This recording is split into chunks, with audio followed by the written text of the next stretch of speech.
भागवत पुराण की 10वीं और 11वीं पुस्तकों को व्यापक रूप से एक कविष्ठ कृति माना जाता है, जो कि कल्पना और रूपकों से भरा हुआ है। हरिवंश में पाए जाने वाले जीवों के यथार्थवाद से कोई संबंध नहीं है। कृष्ण के जीवन को एक ब्रह्मांडीय नाटक लीला के रूप में प्रस्तुत किया गया है, जहां उनके पिता धर्मगुरु नंद को एक राजा के रूप में पेश किया गया था। कृष्ण का जीवन हरिवंश में एक इंसान के करीब है, लेकिन भागवत पुराण में एक प्रतीकात्मक ब्रह्मांड है, जहां कृष्ण ब्रह्मांड के भीतर हैं और इसके अलावा साथ ही ब्रह्मांड भी हमेशा से है और रहेगा। कई भारतीय भाषाओं में भागवत पुराण पांडुलिपियां कई संस्करणों में भी मौजूद हैं। एक संभावित तिथियां। कृष्णा का जन्म हर साल जन्माष्टमी के रूप में मनाया जाता है। महाभारत और कुछ पुराणों में किंवदंतियों के अनुसार घटनाओं के आधार पर यह कहा जाता है कि कृष्ण एक वास्तविक ऐतिहासिक व्यक्ति थे। उदाहरण के लिए लानवान्य वेंसानी कहते हैं कि कृष्ण का पुराणों में 3227 ईसा पूर्व से 3102 ईसा पूर्व के बीच होने का अनुमान लगाया जा सकता है। इसके विपरीत जैन परंपरा में पौराणिक कथाओं के अनुसार कृष्ण नेमिनाथ के चचेरे भाई थे, जो जैनों के 22वें तीर्थंकर थे। 9वीं शताब्दी से जैन परंपरा का मानना है कि नेमिनाथ 84,000 वर्ष पहले पैदा हुए। गायबेक कहती हैं कि कृष्ण चाहे मानव हो या दिव्य अवतार, प्राचीन भारत में वास्तविक व्यक्ति को दर्शाता है, जो कम से कम 1000 ईसा पूर्व रहते थे। लेकिन इस ऐतिहासिक प्रमाणों से विशुद्ध रूप से संस्कृत सिद्धांत के अध्ययन से यह प्रतिस्थापित नहीं किया जा सकता है। लुडो रोशेर और हजरा जैसे अन्य विद्वानों का कहना है कि पुराण भारतीय इतिहास के लिए एक विश्वसनीय स्रोत नहीं है, क्योंकि इसमें राजाओं, विभिन्न लोगों, ऋषियों और राज्यों के बारे में लिखी गई पांडुलिपियों में विसंगतियां हैं। वे कहते हैं कि ये कहानियां संभवतया वास्तविक घटनाओं पर आधारित हैं, जो कि विज्ञान पर आधारित हैं और कुछ भागों में कल्पना द्वारा सुशोभित हैं। उदाहरण के लिए मत्स्य पुराण में कहा गया है कि कुर्म पुराण में 18,000 छंद हैं, जबकि अग्नि पुराण में इसी पाठ में 8,000 छंद हैं, और नारदीय यह पुष्टि करते हैं कि कुर्म पांडुलिपि में 17,000 छंद हैं।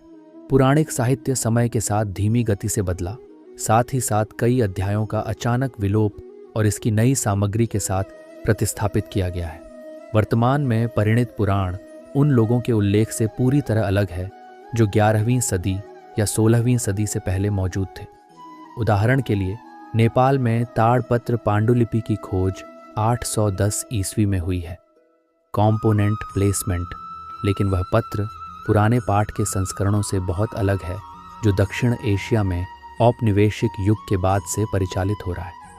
हिंदू ग्रंथों में धार्मिक और दार्शनिक विचारों की एक विस्तृत श्रृंखला जो कृष्ण के माध्यम से प्रस्तुत की जाती है। रामानुज, जो एक हिंदू धर्म विज्ञानी थे एवं जिनके काम भक्ति आंदोलन में अत्यधिक प्रभावशाली, ने विशिष्टाद्वैत के संदर्भ में उन्हें प्रस्तुत किया। माधवाचार्य, एक हिंदू दार्शनिक जिन्होंने वैष्णववाद के हरिदास संप्रदाय की स्थापना की, कृष्ण के उपदेशों को द्वैत के रूप में प्रस्तुत किया। गौदिया वैष्णव विद्यालय के एक संत जीव गोस्वामी कृष्ण धर्मशास्त्र को भक्ति योग और अचिंत भेद अभेद के रूप में वर्णित करते थे।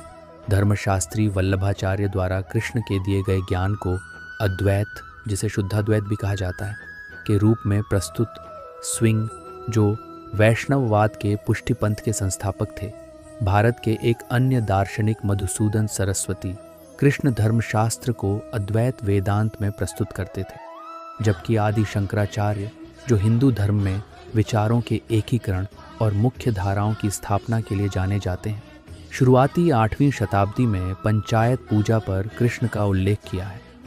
कृष्ण पर एक लोकप्रिय ग्रंथ भागवत पुराण असम में एक शास्त्र की तरह माना जाता है। कृष्ण के लिए एक अद्वैत, सांख्य और योग के रूपरेखा का संश्लेषण करता है, लेकिन वह कृष्ण के प्रति प्रेमपूर्ण भक्ति के मार्ग पर चलते हैं। ब्रायंट भागवत पुराण में विचारों के संश्लेषण का इस प्रकार वर्णन करते हैं: भागवत का दर्शन, सांख्य, तत्वमीमांसा और भक्ति योग जैसी वेदांत शब्दावली का एक मिश्रण है।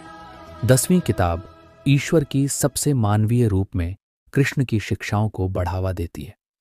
एडविन ब्रायंट कृष्णा ए सोर्सबुक शेरिडन और पिंचमैन दोनों ब्रायंट के विचारों की पुष्टि करते हैं और कहते हैं कि भागवत में वर्णित वेदांतिक विचार भिन्नता के साथ गैर द्वैतवादी हैं। परंपरागत रूप से वेदांत वास्तविकता में एक दूसरे पर आधारित है और भागवत यह भी प्रतिपादित करता है कि वास्तविकता एक दूसरे से जुड़ी हुई है और बहुमुखी है। विभिन्न थियोलॉजीज और दर्शन के अलावा सामान्यतः कृष्ण को दिव्य प्रेम का सार और प्रतीक के रूप में प्रस्तुत किया गया है, जिसमें मानव जीवन और दिव्य का प्रतिबिंब है। कृष्ण और गोपियों की भक्ति और प्रेमपूर्ण किंवदंतियां और संवाद दार्शनिक रूप से दिव्य और अर्थ के लिए मानव इच्छा के रूपकों के समतुल्य माना जाता है और सार्वभौमिक शक्ति और मानव आत्मा के बीच का समन्वय है। कृष्ण की लीला प्रेम और आध्यात्म का एक धर्मशास्त्र है। जॉन कोल्लेर के अनुसार मुक्ति के साधन के रूप में प्रेम को प्रस्तुत नहीं किया जाता है, यह सर्वोच्च जीवन है। मानव प्रेम भगवान का प्रेम है। हिंदू परंपराओं में अन्य ग्रंथ जिनमें भगवद गीता सम्मिलित है ने कृष्ण के उपदेशों पर कई भाष्य टिप्पणी लिखने के लिए प्रेरित किया है, द्वारा फैलाया गया। अपनी मातृभूमि पश्चिम बंगाल से वे न्यूयॉर्क शहर गए थे। बाद 1966 में कई अनुयायियों के सानिध्य में उन्होंने कृष्ण चेतना इस्कॉन के लिए अंतर्राष्ट्रीय सोसाइटी का निर्माण किया था, जिसे हरे कृष्ण आंदोलन के रूप में जाना जाता है। इस आंदोलन का उद्देश्य अंग्रेजी में कृष्ण के बारे में लिखना था और संत चैतन्य महाप्रभु की शिक्षाओं को फैलाने का कार्य करना था तथा कृष्ण भक्ति के द्वारा पश्चिमी दुनिया के लोगों के साथ गौद्य वैष्णव दर्शन को साझा करना था। चैतन्य महाप्रभु की आत्मकथा में वर्णित जब उन्हें गया में दीक्षा दी गई थी तो उन्हें काली संतारण उपनिषद के 6 शब्द की कविता ज्ञान स्वरूप बताई गई थी, जो कि हरे कृष्ण कृष्णा कृष्णा हरे हरे, हरे राम राम राम हरे हरे थी। गौड़ीय परंपरा में कृष्ण भक्ति के संदर्भ ने यह महामंत्र या महान मंत्र है। इसका जप हरिनाम संचरित के रूप में जाना जाता था। महामंत्र ने बीटल्स रॉक बैंड के जॉर्ज हैरिसन और जॉन लेनन का ध्यान आकर्षित किया और हैरिसन ने 1959 को लंदन स्थित राधा कृष्ण मंदिर में भक्तों के साथ मंत्र की रिकॉर्डिंग की।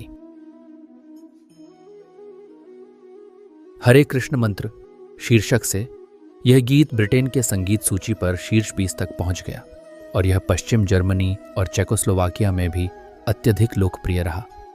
उपनिषद के मंत्र ने भक्ति वेदांत और कृष्ण को पश्चिम में इस्कॉन विचारों को लाने में मदद की। इस्कॉन ने पश्चिम में कई कृष्ण मंदिर बनाए, साथ ही दक्षिण अफ्रीका जैसे अन्य स्थानों में भी मंदिरों का निर्माण किया। दक्षिण पूर्व एशिया कृष्ण दक्षिण पूर्व एशियाई इतिहास और कला में पाए जाते हैं, लेकिन उनका शिव, दुर्गा, नंदी, अगस्त्य और बुद्ध की तुलना में बहुत कम उल्लेख है। जावा, इंडोनेशिया में पुरातात्विक स्थलों के मंदिरों, कैंडी में उनके गांव के जीवन या प्रेमी के रूप में उनकी भूमिका का चित्रण नहीं है और न ही जावा के ऐतिहासिक हिंदू ग्रंथों में इसका उल्लेख है। इसके बजाय उनका बाल्यकाल अथवा एक राजा और अर्जुन के साथी के रूप में उनके जीवन को अधिक उल्लेखित किया गया है। कृष्ण की कलाओं को योगकार्ता के निकट सबसे विस्तृत मंदिर प्रम्बणन हिंदू मंदिर परिसर में कृष्णायण मंदिरों की एक श्रृंखला के रूप में उकेरा गया है। ये 9वीं शताब्दी ईस्वी के हैं। कृष्ण 14वीं शताब्दी ईस्वी के मध्य से जावा सांस्कृतिक और धार्मिक परंपराओं का हिस्सा बने रहे। पनातरान के अवशेषों के अनुसार पूर्व जावा में हिंदू भगवान राम के साथ इनके मंदिर प्रचलन में थे और तब तक रहे जब तक कि इस्लाम ने द्वीप पर बौद्ध धर्म और हिंदू धर्म की जगह ली। वियतनाम और कंबोडिया की मध्यकालीन युग में कृष्ण कला की विशेषता है। सबसे पहली जीवंत मूर्तियां और उनके अवशेष 6ठी और 7वीं शताब्दी ईस्वी को प्राप्त हुए थे। इनमें वैष्णववाद प्रतिमा का समावेश है। जॉन गाय, एशियाई कलाओं के निर्देशक के अनुसार metropolitan museum of south east Asia में दानंग में 6ठी 7वीं शताब्दी ईस्वी के वियतनाम के कृष्ण गोवर्धन कला और 7वीं शताब्दी के कंबोडिया अंगकोर बोरी में फ्नोम दा गुफा में इस युग के सबसे परिष्कृत मंदिर हैं। सूर्य और विष्णु के साथ कृष्ण की प्रतिमाओं को थाईलैंड में भी पाया गया है। सीथेप में बड़ी संख्या में मूर्तियां और चिन्ह पाए गए हैं। उत्तरी थाईलैंड के फीटबुन क्षेत्र में थिप और कलाग्ने स्थलों पर फनान और झेनला काल के पुरातात्विक स्थलों से ये 7वीं और 8वीं शताब्दी के अवशेष पाए गए हैं।